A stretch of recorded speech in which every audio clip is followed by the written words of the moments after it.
Всех моих подписчиков, а также постоянных зрителей я приветствую. Меня зовут Артем, и вы находитесь на моем канале о путешествиях и не только. Сегодня вечер субботы, а это значит, что я рассказываю, показываю вам про Республику Ингушетию, которую я решил популяризировать. И это лично мой выбор. И прежде чем начнется этот выпуск, я хотел бы поблагодарить каждого из вас за то, что не забыли про меня и поздравили с моим днем рождения. Я вам очень признателен и благодарен. И отдельный Баркал мне хочется сказать моему другу и адвокату Магомеду Бекову. Ну, во-первых, за то, что он меня поддерживает, а во-вторых, вот за этот уникальный и нужный подарок в виде книги Тимура Агирова, которая называется «Горная Ингушетия. Путеводитель по Джиравскому району и предгорьям». Второе издание. И вы знаете, в этой книге просто есть все башенные комплексы в Республике Ингушетия. И она уникальна еще тем, что помимо вот таких вот ярких, сочных, красивых иллюстраций, можно найти, ну вот, к примеру, сейчас вам покажу. Видите? Вот QR-код на 2 страницах. Вы его сканируете и получаете информацию про тот или иной башенный комплекс. А самое главное, как до него добраться. В общем, уникальная книга, Магомеду за это спасибо. И я еще решил поучаствовать во флешмобе. И точно такой же экземпляр я передал Центральной библиотеке города Краснодара. А сотрудники библиотеки были очень рады тоже такому нужному и ценному подарку. Ну а теперь я перехожу к нашему с вами выпуску. Если я заговорил как раз таки про башни, действительно, испокон веков ингуши, они являлись строителями. Один только чего стоил у них Янт. Янт это был строитель башен. Так вот, и по сей день они всю жизнь занимаются стройкой. И строят иногда очень удивительные дома. И вот такой вот дом я увидел в городе Карабулаке. Буквально в 7 этажей. И как только местные жители его не называют. То домом-призраком, то замком, то карабулакским Хогвартсом. И мне стало просто интересно. Я в Инстаграме выставил сторис и откликнулся Зелимхан, который имеет просто прямое отношение к истории этого дома. Ну что, если вам интересно, тогда прямо сейчас подписывайтесь на мой канал, бейте в колокол, чтобы не пропустить мои новые выпуски, ставьте лайк этому видео и пишите ваш комментарий. Я с радостью почитаю ваше мнение. И да, если вы хотите поддержать мой канал в развитии, то все реквизиты внизу в описании под этим блогом. И сейчас никуда не уходите, досмотрите это видео до конца, поверьте мне, будет интересно. И вы узнаете, если досмотрите до конца, есть ли там призраки и шайтаны, или где-то затаились тардыши. Поехали! Город Карабулак находится на Северном Кавказе в Республике Ингушетия. Название города можно перевести как «Черный источник». Здесь проживает более 43 тысяч человек. По своим национальностям проживают ингуши, чеченцы и русские. В этом городе мое внимание привлек странный и огромный дом, который когда-то принадлежал и строился самим Салманом Тангиевым. Но дом так и не достроился. Дом Салмана не из Самана. У Салмана особый дом. Все надежды, вся боль Салмана, вся судьба отразилась в нем. Ну что, друзья, меня здесь жители дома пропустили на территорию этого необычного дома в городе Карабулаке, который построили в 90-х годах, правильно я говорю, Зель? И Зелем, когда был здесь пацаном, ребенком, жил. Ты являешься внуком, да. Салмана, правильно? Старшего сына, да. Угу. Вот нам Зелем сейчас все и расскажет, чтоб от его лица, а не от меня, а то вы меня опять будете обвинять в том, что кто-то тебе что-то здесь нашептал, типа знакомые привели. Нет, я не знаком, мы с ним первый раз вот увиделись, по интернету списались, потому что я же не обманываю тебя. Сторис я выставил в Инстаграм на 15 секунд. Много сообщений пришло в Инстаграм, в Директ, и я решил для вас поснимать. Ну, рассказывай то, что ты знаешь, когда его построили, кем был построен и почему, самое главное, он такой высокий. Ну, этот дом, конечно, был построен, как мы уже сказали, моим дедом, которого звали Салман. В принципе, здесь в республике многие его знают. Он был директор совхозов в Чечне. Ну, также он был такой аристократ. Ну, многие его в республике знают как человека, который помогал другим людям, отправлял людей на лечение, помогал на работу, трудоустраивал. То есть, ну, такой человек. Вообще, в общем, многие, да, его знают таким. И этот дом заложили, по-моему, насколько я знаю, в 92 году или 91 году фундамент заложили, как раз вот, когда Сино-Ингушский конфликт был, примерно вот в этот период. Вот. И я здесь жил, наверное, по-моему, до 2000 года, то есть где-то до 6 лет в этом доме я прожил, потом мы переехали в Пятигорск.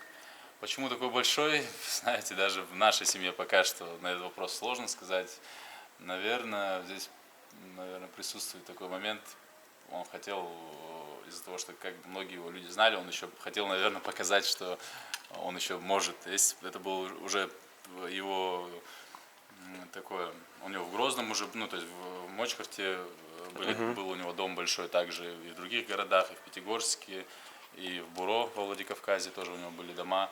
И то есть это был уже тот период, когда у него начинались некоторые сложности, и он хотел собрать, то есть всех родственников, близких, и чтобы как-то возвести такой большой дом, и чтобы жили прямо на его территории там, все наши там, близкие родственники.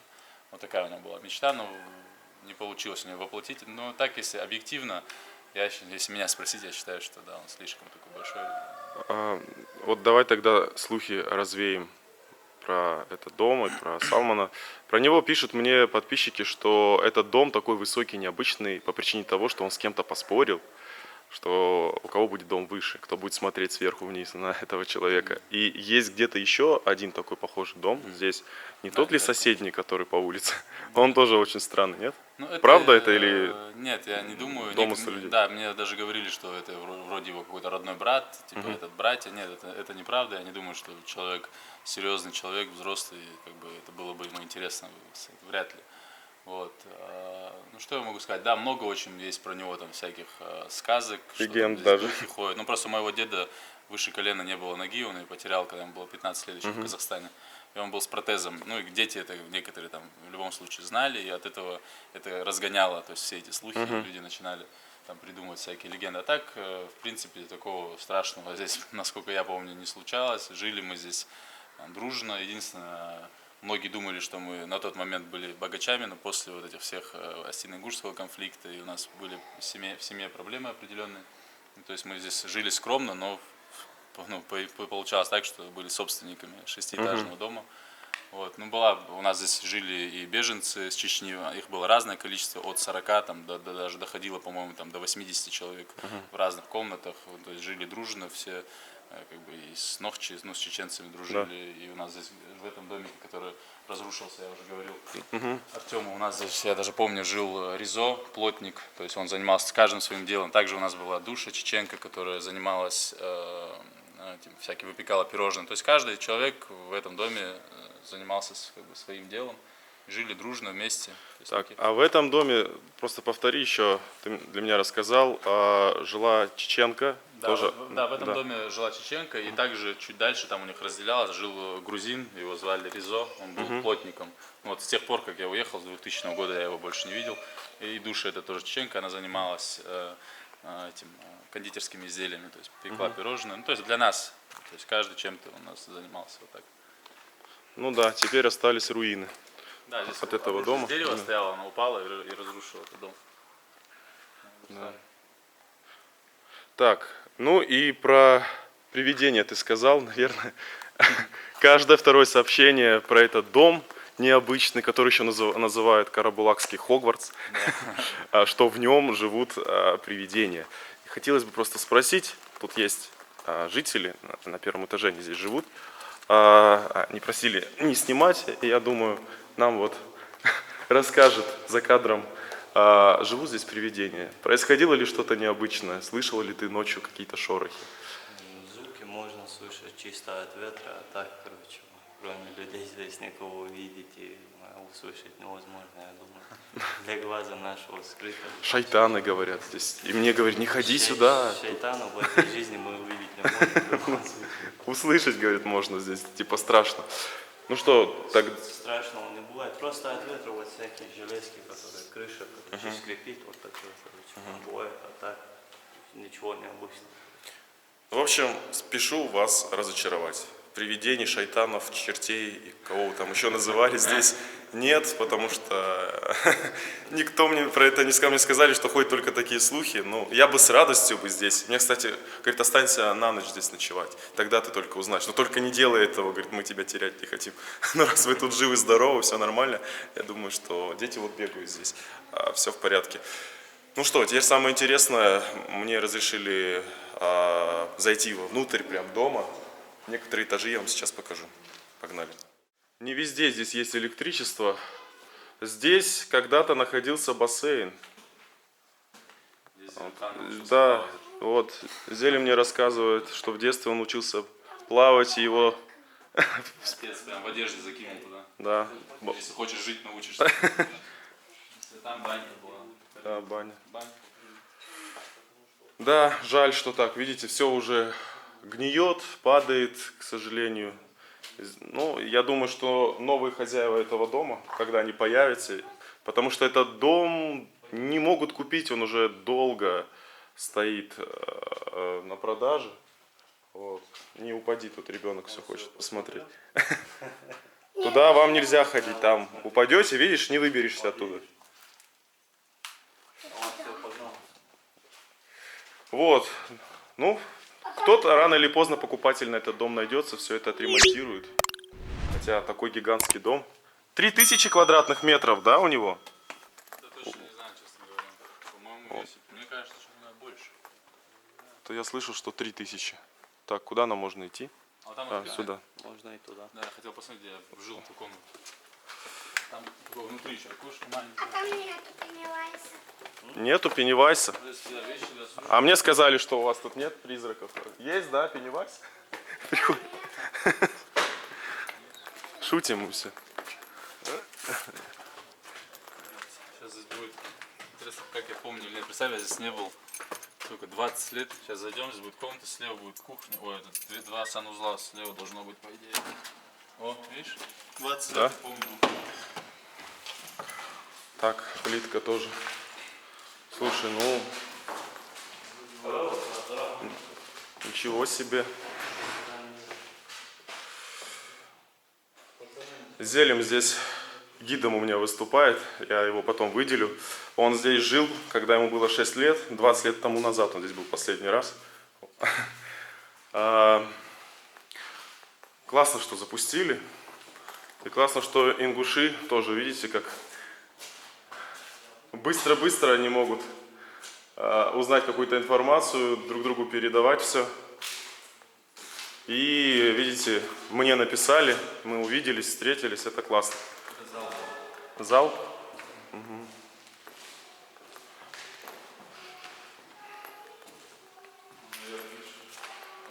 Слушай, ну тут прям большие, хорошие помещения.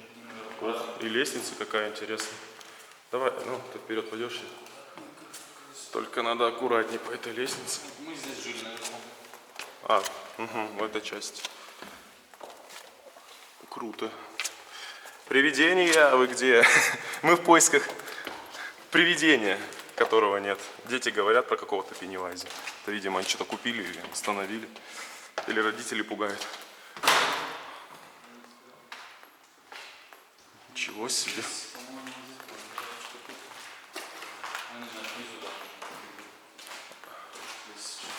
Окна выбиты, стекла. Я даже не помню, для чего использовался.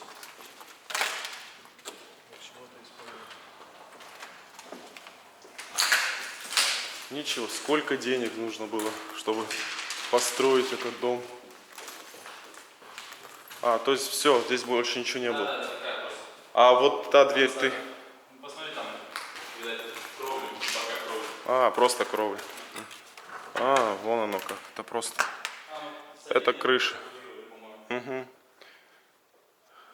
Вот. Зелем говорит, хранили здесь соленья.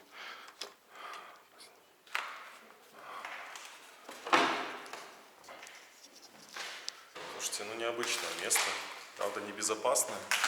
Тут вот все уже потрескалось, сыпется потолок.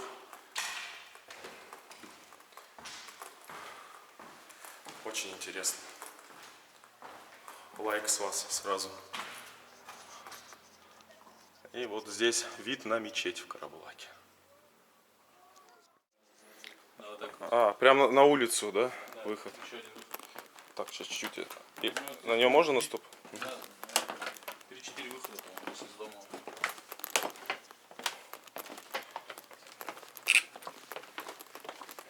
Вот интересно, если этот дом купят, это как, во что его вообще?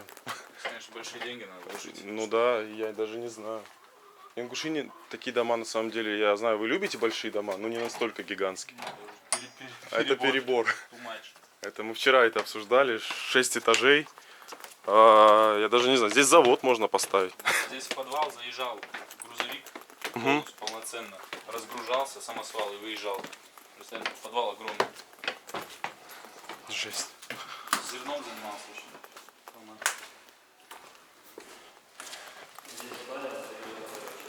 Отраве крови. Он документальный фильм есть про моего деда, он 37 минут идет на ютубе, Тангиев Салман называется.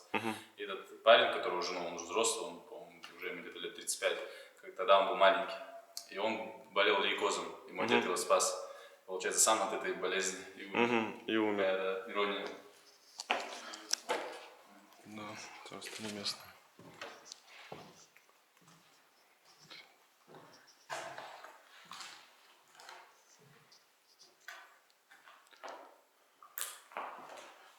Да, тут подсобная какая-то была, все в паутине.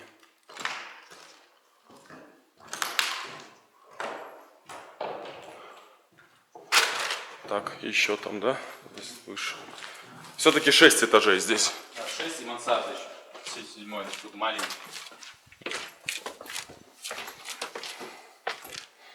Здесь мы общий, так делаем. Общий. Ага.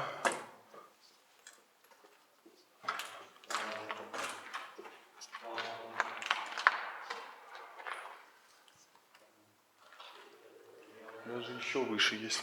Ничего себе. Тут балкон какой-то.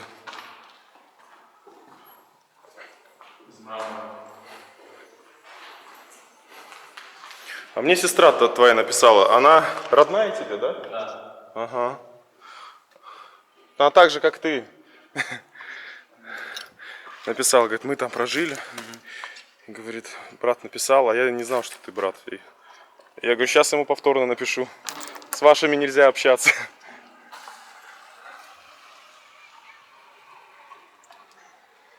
Да, уже видите, и мох, все мхом поросло. Такое место интересное все-таки. Много это сколько? 90. А, ты даже больше меня, это 87. Так. А, подержу, пока не подниму. Этот дрон, он тоже полетит сюда. Если что, будешь падать, я засниму. А? Да, знаешь, как обрадуются многие из соседних республик. Скажут, наконец-то ингуши его убили. Мы тебе говорили, что они тебя убьют.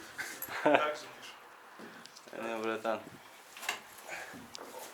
Тут тоже все дохлое. Оп, давай. Нет, камеру. Опа. Ой. Вот вы ростом, а нет, ты тоже высокий. Это зелень не сильно высокий. Ему удобно здесь. Залез на свою голову. Так, здесь гнилая доска, кстати, вот аккуратно очень. Вот. А, тут, ну туда уже все, наверное.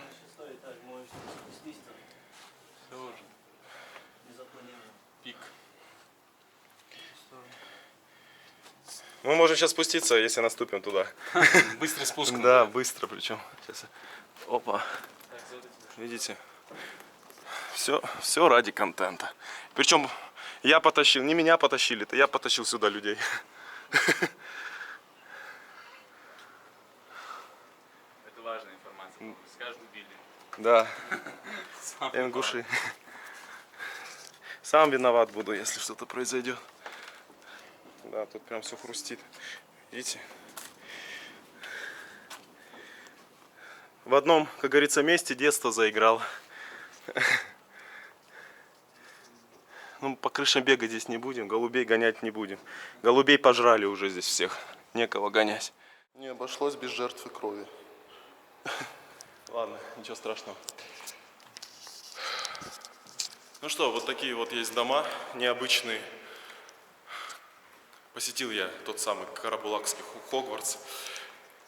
Если вам понравился этот блог, и если для вас какая-то информация была полезной, то поставьте лайк, конечно же, и подписывайтесь на мой канал, потому что мой блог не только о том, как можно самостоятельно, недорого куда-то поехать и полететь, но а также о жизни людей. Говорю за историю народов, обычно только тех мест, которые я посещаю.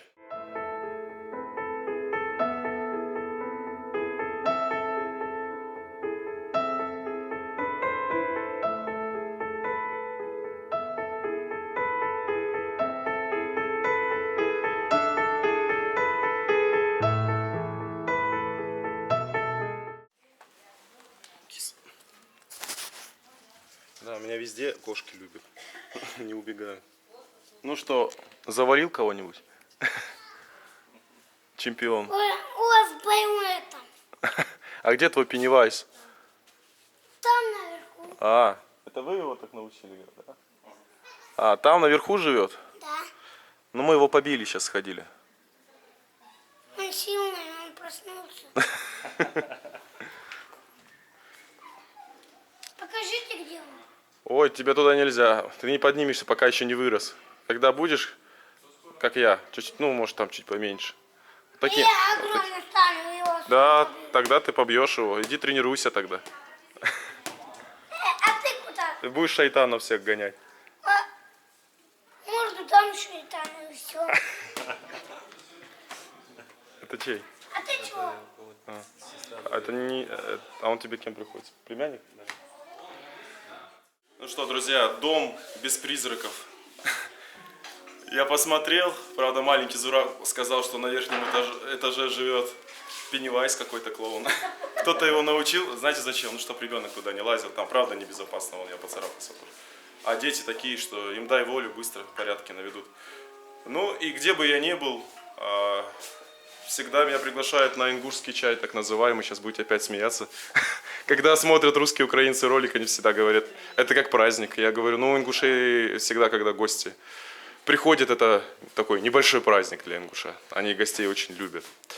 Вот. Снимать я не могу, здесь людей, которые проживают. Вам спасибо. Да, за то, что запустили, пропустили, показали, рассказали. Здоровья. Пусть Зураб тоже растет большой и крепкий, чей сын. Да, смельчак растет, защитник ваш. Да? Вот он, праведный дом Салмана, на родимой земле своей. Из любого встает тумана, светом солнечным для людей. Вот так вот я совместно с Зелимханом и вот с той замечательной гостеприимной семьей рассекретил это место. И как я выяснил, кроме Пеннивайза, выдуманного, да, там никто не живет. Нет там никаких призраков, шайтанов и так далее. Хотя, если там остаться с ночевкой, кто его знает. Но если вам понравился этот выпуск, то поставь ему лайк и подписывайтесь на мой канал. И, кстати, до февраля месяца по субботам будут выходить выпуски про Ингушетию. И я вас очень прошу их смотреть. Если вам они будут интересны, то я продолжу. Если нет, ну, как говорится, на нет и суда нет. А вам я желаю хороших выходных. И встретимся с вами в понедельник в 19:30. С вами не прощаюсь, я говорю вам до встречи.